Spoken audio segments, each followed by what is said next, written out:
첫 우리 남성 찬양대의 그 가사의 시작으로부터 찬양대의 찬양이 시작되었는데 가슴이 조금 뭉클했습니다.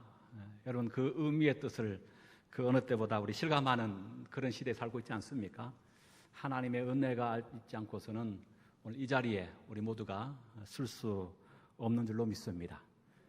특별히 코로나가 맹기를 떨치고 있는 중에 확증을 받아서 오늘 온라인 영상으로 예배드린 분들이 많다는 소식을 들었습니다. 특별히 우리 온라인으로 예배드리는 모든 분들 위에도 하나님의 특별한 은혜와 또 치료하심이 있을 수 있기를 주의 이름으로 축복합니다. 오늘 마태복음 강의 29번째 시간입니다. 말씀의 제목은 성취된 율법으로서의 십계명 첫 번째 시간인데요. 우리는 지난 몇 주간에 걸쳐서 산산순의 본론의 처음 시작 부분이 되어졌던 마태복음 5장 17절을 중심으로 18절, 19절, 20절까지의 말씀들을 함께 나누었습니다. 어떤 말씀이었나요? 한마디로 얘기하면 예수님은 율법을 폐하려 오신 분이 아니라 율법을 성취하기 위하여 오셨다. 그래서 율법을 예수님께서 이제 성취하셨기 때문에 율법의 1.1획에 변화가 생겼다는 겁니까? 아직 생기지 않았다는 겁니까? 예, 생기기 시작했다는 거예요. 그러면 어디까지 변화가 있게 된 겁니까? 구약의 계명으로부터 또 뭐 성결법, 도덕법, 각종 절기들, 제사법에 이르기까지 모든 구약의 내용들이 예수 그리스도 안에서 성취됨으로 이제 변화가 일어나기 시작했다라고 하는 겁니다. 이제 오늘 21절부터 마지막 48절까지 속에서는 예수로 인하여 성취됨으로 구약의 말씀 가운데 어떤 변화가 일어났는가, 구체적인 변화가 일어난 실례로서 6가지의 말씀들을 우리에게 소개해 주고 있습니다. 그 가운데 오늘 읽었던 본문의 내용은 십계명의 제6번째 계명, 살인하지 말라. 이 계명의 말씀이 예수 안에서 어떻게 변화가 일어났는가, 변화된 내용들을 구체적으로 소개하고 있는 것이 오늘 본문의 내용입니다. 먼저 21절 다시 한번 읽어볼까요? 옛사람에게 시작. 심판을 받게 되리라 하였다는 것을 너희가 들었으나, 여기 보면 옛사람에게 말한 바, 여기서 말하는 옛사람이 누굽니까? 그들은 다른 사람이 아니라 시내산 아래에서 모세로부터 율법의 말씀을 받았던 구약의 모든 이스라엘 백성들을 말합니다. 너희들은 그들로부터 어떤 말씀을 들었지 아니하냐? 지금 예수님께서 질문하고 있는 거죠. 그렇다면 율법으로부터, 구약으로부터 지금 유대인들이 들었던 그 말씀이 뭐라고 말합니까? 살인하지 말라. 누구든지 살인하면 뭐 받아요? 심판을 받게 되리라. 십계명의 6번째 계명을 말하죠. 그러니까 21절의 이 말씀은 예수님 이전에 아직 성취되어 변화되기 전에 대한 계명의 말씀을 말해요. 그런데 예수님은 그 살인하지 말라라고 하는 계명의 말씀을 한 예로 들면서 22절 이렇게 시작합니다. 어떻게 시작합니까? 나는 너희에게 이르노리. 사실 원문적 의무로 보면 여기 그러나라는 단어가 나와요. 그러나 나는 너희에게 이른다. 너희들은 살인하지 말라. 그러면 심판을 받는다라고 하는 계명의 말씀을 들었지만, 그러나 나는 너희들에게 이렇게 성취되어져서 변화된 계명을 이제 가르쳐 주겠다. 지금 이 말씀하고 있다는 것이죠. 특별히 여기서 우리가 한번 생각해 볼 수 있는 것은 예수님의 권위에 대한 문제입니다. 예수님 당시에 율법을 가르치는 이들이 참 많았습니다. 대표적으로 서기관들, 또 바리새인들, 율법 교사들이 그들이라고 말할 수 있는데요. 특별히 이들이 율법을 가르치는 공통적인 특징은 이들은 모두 율법과 동등된 위치에서 율법을 가르친 자가 아무도 없었어요. 이들은 모두 율법의 권위 아래에서 율법을 가르쳤다는 겁니다.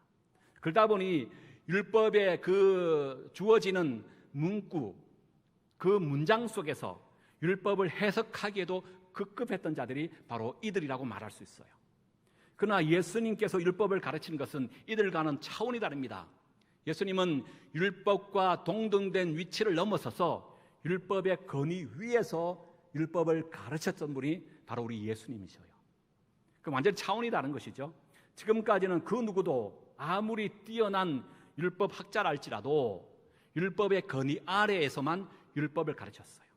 근데 예수님은요, 율법의 건의를 뛰어넘어서 정말 율법이 원래 말하려고 했던 율법의 최종 목적지, 그걸 간파하시면서 율법의 말씀을 가르쳤던 그분이 누구냐? 그분이 바로 예수님이라는 거예요. 그러니까 듣는 회중들도 예수님의 가르침과 그 당시에 이런 서기관과 바리새인들, 율법 교사들의 율법의 가르침에 완전한 질적인 차이가 있다는 것을 그들이 간파할 수 있었던 것이죠. 모두가 그 율법을 가르치는 예수님의 가르침을 듣고 그 건의 앞에 머리를 숙일 수밖에 없었다는 거예요. 그래서 이 산산수훈의 모든 말씀을 다 듣고 난 이후에 무리들의 반응을 이렇게 성경은 소개합니다. 마태복음 7장 28절과 29절. 예수께서 이 말씀을 마치심에 무리들이 그의 가르치심에 놀라니 이는 그 가르치신 것이 권위 있는 자와 같고 그들의 서기관과 같지 아니함일러라. 그래서 여기 보세요. 나는 너희에게 이른다. 이 말은 예수님께서 율법의 권위를 뛰어넘어 율법의 성취자로서 지금 말씀하고 있다는 겁니다. 살인하지 말라. 너희들은 구약으로부터 그 말을 들었는데 그러면 이 나로 인하여 이제 이 말씀이 어떻게 바뀌고 있는가 한번 들어보라는 거예요. 어떻게 바뀌었습니까? 계속해서 말씀 보면 형제에게 대하여 뭐하는 자마다 심판받아요? 노하는 자마다 심판을 받는다. 구약의 율법은요, 실질적으로 사람을 죽이는 살인의 행위로부터 살인하지 말라라고 하는 계명의 말씀이 주어졌다면 이제는 예수 그리스도로 인하여 성취되어 변화된 그 율법은 어떻게 바뀌었습니까? 단순히 사람을 죽이는 것만이 살인이 아니라 그 살인의 동기라고 할 수 있는 마음으로 품었던 노하는 자마다 살인한 격이 되어져서 동일한 심판을 받는다라고 지금 예수님이 말씀하고 계시더라는 거예요. 특별히 여기 노하다라고 하는 의미의 뜻은 마음의 감정을 다스리지 못하고 화를 지속적으로 내는 것을 말합니다. 에베소서 4장 32절도 이렇게 기록합니다. 너희는 모든 악독과 노함과 분냄과 떠드는 것과 비방하는 것을 모든 악의와 함께 버리라. 우리가 반드시 버려야 할 것이 있는데 그 중에 노함과 분냄이 있다고 하는 거예요. 골로새서 3장 8절도 마찬가지입니다. 이제는 너희가 이 모든 것을 벗어버리라. 곧 분함과 노여움과 악의와 비방과 너희 입에 부끄러운 말이라. 구약 성경 속에서 이 노와 관련하여 두 사람을 한번 생각해 볼 수 있을 것 같습니다. 첫 번째는 모세입니다. 여러분, 모세가 누구지요? 모세는 우리가 잘 아는 것처럼 이스라엘 백성들이 애굽에서 430년 동안 종로를 타고 있을 때 그들을 출애굽하고 약속의 땅 가나안으로 인도하여 낸 이가 바로 모세 아닙니까? 그럼 모세는 아주 위대한 하나님의 영적인 지도자였다는 것을 우리가 다 알고 있습니다. 그런데 중요한 것은 이 위대한 지도자 모세가 약속의 땅 가나안에 그가 들어갔습니까? 못 들어갔습니까? 들어가지 못했습니다. 요단강을 사이에 두고 약속의 땅 가나안을 직접 눈으로 봄에도 불구하고 그는 들어가지 못하고 모압 땅에서 그만 죽게 됩니다.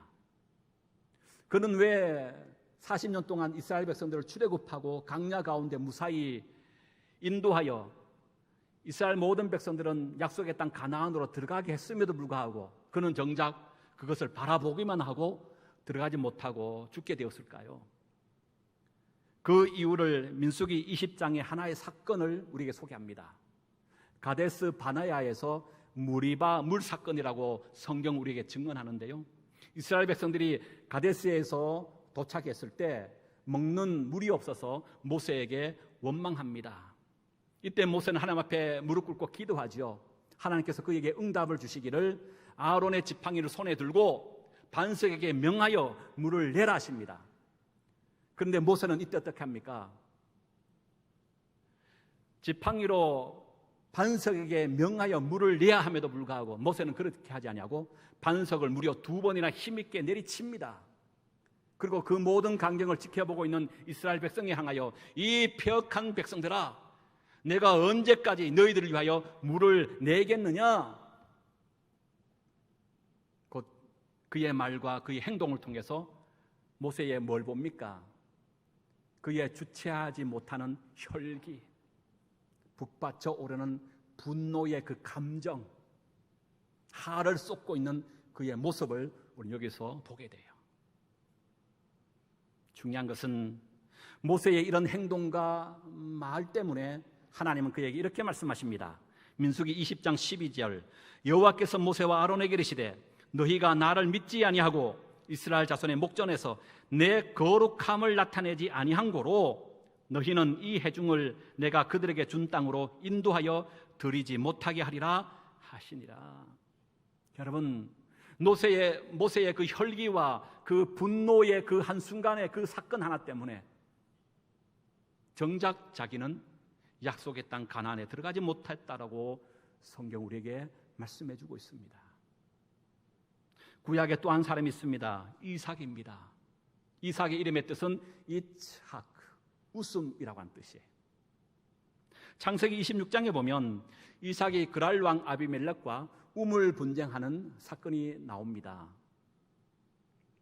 하나님께서 이삭에게 복을 주셨는데 그 해에 농사의 100배가 되어지는 큰 소출을 얻게 합니다. 그리고 수많은 양떼와 소떼를 얻게 하십니다. 하루아침에 큰 거부가 된 거예요. 중요한 것은 양떼와 소떼가 많아지면 많아질수록 강야에서 이 가축들을 먹일 수 있는 물이 없는 겁니다. 그래서 이삭은 아버지 아브라함이 팠던 우물을 찾아서 그 우물을 파 가축들에게 물을 마시겠습니다. 문제는 여기서부터 시작되었습니다. 그 땅의 왕이었던 그랄 왕 아비멜렉이 성경은 시기하여라고 말하는데요, 자신의 백성들보다 이방인이라 할 수 있는 이삭이 훨씬 더 거부가 되어지고 부자 된 것을 시기하여 우물을 빙자 삼아 시비를 걸기 시작한 겁니다. 한 번도 아니고 무려 3번씩이나. 그랄 왕 아비멜렉의 그 우물을 빙자 삼아 시비한 목적은 다른 것이 아니에요. 단순히 우물을 메꾸려고 하는 것이 아니라 이 사건을 비밀로 하여 이삭을 죽이고 그의 모든 소유물을 빼앗고자 했다라고 하는 거예요. 중요한 것은 이삭이 이런 우물의 3번의 분쟁을 어떻게 해결합니까? 자신의 소유권이라고 외치면서 분쟁과 다툼의 화를 내며 그 문제를 해결합니까? 아니더라고요. 그의 이름의 뜻처럼 이츠학, 웃음으로 매사에 그 우물의 분쟁의 문제를 해결하는 것을 보게 돼요. 그의 이런 일련의 태도를 그랄 왕 아비멜렉은 보고 이삭을 향하여 이렇게 말합니다. 창세기 26장 26절, 아비멜렉이 그 친구 아우삭과 군대 장관 비골과 더불어 그랄에서부터 이삭에게 온지라. 28절, 그들이 이르되 여호와께서 너와 함께 계심을 우리가 분명히 보았으므로 우리의 사이 곧 우리와 너 사이에 맹세하여 너와 계약을 맺으리라 말하였노라. 너는 우리를 해하지 말라. 이는 우리가 너를 범하지 아니하고 선한 일만 내게 행하여 내가 평안히 가게 하였음이니라. 이제 너는 여호와께 복을 받은 자니라. 이 그랄라 아비멜렉은 이삭의 선한 일을 보면서 하나님이 너와 함께 하고 있다는 것을 내가 분명히 알게 되었다는 거예요. 죽이려고 덤벼들었던 이 아비멜렉이 이제는 평화의 조약을 맺고자 하고 있다는 겁니다. 그렇다면 아비멜렉의 일관적으로 보여줬던 이삭의 그 선한 일, 그게 뭡니까? 그게 다른 것이 아니었죠. 분쟁과 다툼을 일으키는 하가 아니라 웃음으로 일관한 그의 태도를 말합니다. 모세와는 완전히 다르죠.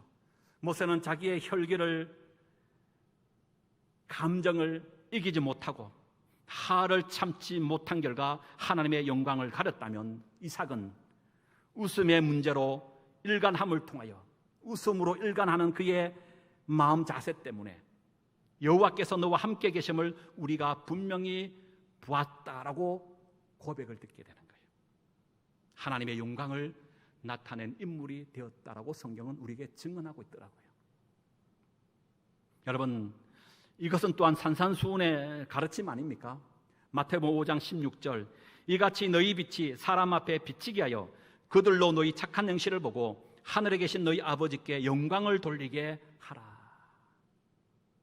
하나님의 통치와 하나님의 다스림을 받고 있는 하나님 나라 백성이요 제자된 오늘 우리가 궁극적으로 살아내 드려야 하는 삶의 모습이 바로 이삭과 같은 그런 삶이어야 되는 줄로 믿습니다. 사랑하는 여러분, 살면서 왜 짜증나고 화날 일이 없겠습니까? 그러나 지속되고 반복되는 한은 하나님의 영광을 가린다는 것을 기억하십시다. 살인과 동일한 심판을 받을 죄임을 또한 잊지 마십시다. 여기서 여러분들에게 하나 질문하겠습니다. 살인하지 말라라는 이 계명의 말씀을 지키는 것이 어렵습니까? 아니면 화를 내어서는 안 된다, 이것을 지키는 것이 더 어렵습니까? 그럼 어느 것이 더 어려워요? 살인하지 말아라? 아니면 화내면 안 된다? 이것 물어보나 마나죠. 우리가 평생을 살아가면서 사람을 죽일 일은 없어야 되죠. 또 살인할 수 있는 확률은 거의 없습니다. 그럼 하나 어떻습니까? 하루라도 몇 번이나 낼 수 있는 것이 사실은 하잖아요. 우리가 여기에서 또 하나 깨닫는 것은 구약의 이스라엘 백성보다 하나님의 통치와 하나님의 다스림을 받고 있는 신약의 예수의 제자된 오늘 우리가 훨씬 더 고차원적인 율법의 요청을 받고 있다는 거예요. 그렇죠? 여기에는 이유가 있었습니다. 구약의 율법 아래 있었던 옛 이스라엘과 신약의 복음 안에 있게 된 새 이스라엘로서 오늘 우리는 율법에 대하는 태도가 완전히 달라졌기 때문에 그래요. 율법 아래 있었던 구약의 옛 이스라엘은 죄로 인해서 하나님과 사람과 사람 관계가 끼어진 관계 속에 그들은 놓여져 있었습니다. 하나님은 끼어진 관계 속에 있는 그들에게 율법의 말씀을 주신 거예요. 그러니까 끼어졌기 때문에 하나님이 원래 그들에게 요구하셨던 율법의 말씀이 온전히 주시지 않았다는 그런 말씀이기도 합니다. 끼어졌기 때문에 끼어진 관계 속에서만 할 수 있는 그 율법의 요구, 곧 율법의 최소한의 것들만 그들에게 요청하셨다고 하는 겁니다. 그게 뭐라고요? 그것이 바로 구약이라고 하는 거예요. 그러나 새 이스라엘 된 오늘 우리는 그들과 완전히 다르죠. 예수 그리스도께서 우리의 모든 인류의 죄를 대신 짊어지시고 십자가에 달려 죽으심에 중간에 막힌 담이 허물어졌습니다. 하나님과 우리 인간 사이에, 인간과 인간 사이에, 심지어는요 인간과 피조 사이 속에서의 모든 관계가 다시금 회복된 줄로 믿습니다. 예수 그리스도 이후에 새 이스라엘 된 오늘 우리는 끼어진 관계 속에서의 최소한의 율법의 요구만 요청받는 것이 아니라 이제는 그 관계가 완전히 회복되어졌기 때문에 회복된 관계 속에서 율법이 원래 우리에게 말하고자 했던, 하나님께서 원래 우리에게 율법을 통하여 요청했던 원래적 그 삶, 최소한의 요구가 아니라 절대적인 율법의 그 정신까지, 궁극적인 율법이 지향했던 원래 그 목표에 이르기까지 우리에게 요청하고 있더란 겁니다. 그러기에 구약의 시대 사람보다 새 이스라엘 된 복음 안에 있는 오늘 우리가 훨씬 더 무거운 율법의 요청을 받고 있다고 하는 사실이에요.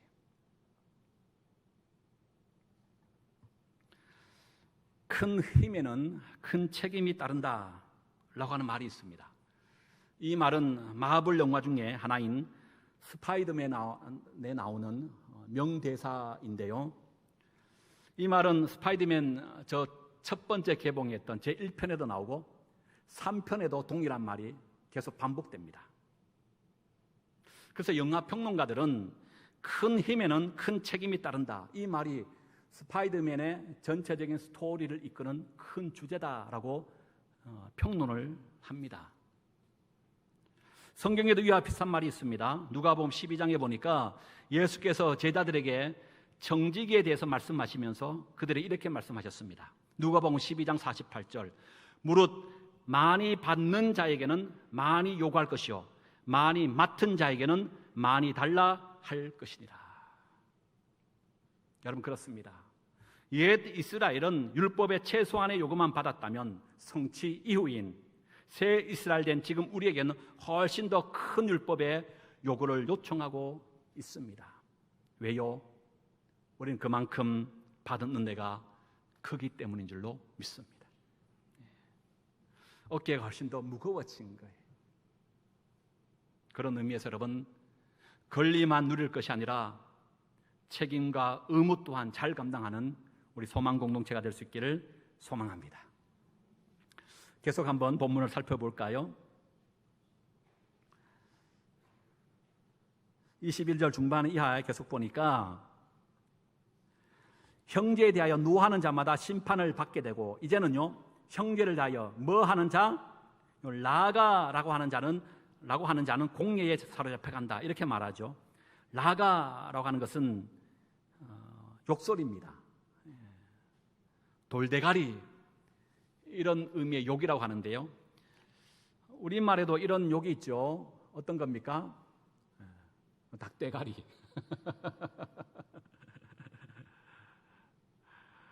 그리고 이렇게 말한 자는 어떻게 됩니까? 공예에 사로잡힌다라고 말해요. 공예란 것은 유대 사회 속에서의 최고의 의결기구인 바로 산헤드린 공예를 말해요. 지금으로 보면 뭐 대법원, 헌법재판소라고까지도 말하는 이들이 있던데요.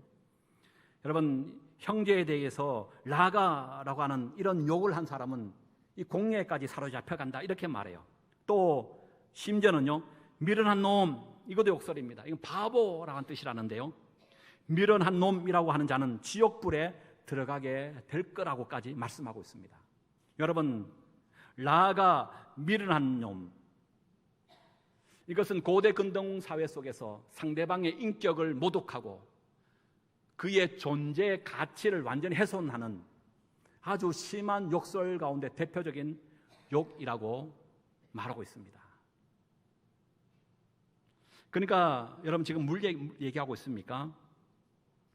지금 성취 이전의 율법은 살인하면 안 된다, 사람을 죽이는 것은 살인하는 행위다, 그것이 살인이다라고 규정하고 있다면, 실질적인 사람을 죽이는 행위에 그 무게를 두고 있다면 성취 이후의 계명은요, 살인의 동기가 되는 그 마음의 태도로부터 살인으로 규정하고 있다고 하는 사실이에요. 여러분, 그런데 사실 그렇지 않습니까? 정말 사람을 죽여야만 살인이든가요? 요즘 보십시오. 악플들, 집단 괴롭힘, 따돌림, 뭐 데이트 폭력, 성폭력, 폭언과 폭행, 이런 것들 때문에 죽지 못해 매일 지옥으로 사는 사람이 얼마나 많습니까? 우리는 오늘 또 알게 모르게 내 입술의 말로 상대방의 인격을 모독하고 가슴에 씻을 수 없는 깊은 상처와 아픔을 주는 이런 악한 말들을 할 때가 얼마나 많으냐고 하는 거예요. 이제 복음 안에서 새 이스라엘 백성 된 예수의 제자 된 오늘 우리는 이제 이렇게 하면 안 된다고 지금 말씀하고 있는 거예요. 하나님 나라의 통치와 다스림을 받는 제자들은 이렇게 살아서는 안 된다고 하는 겁니다.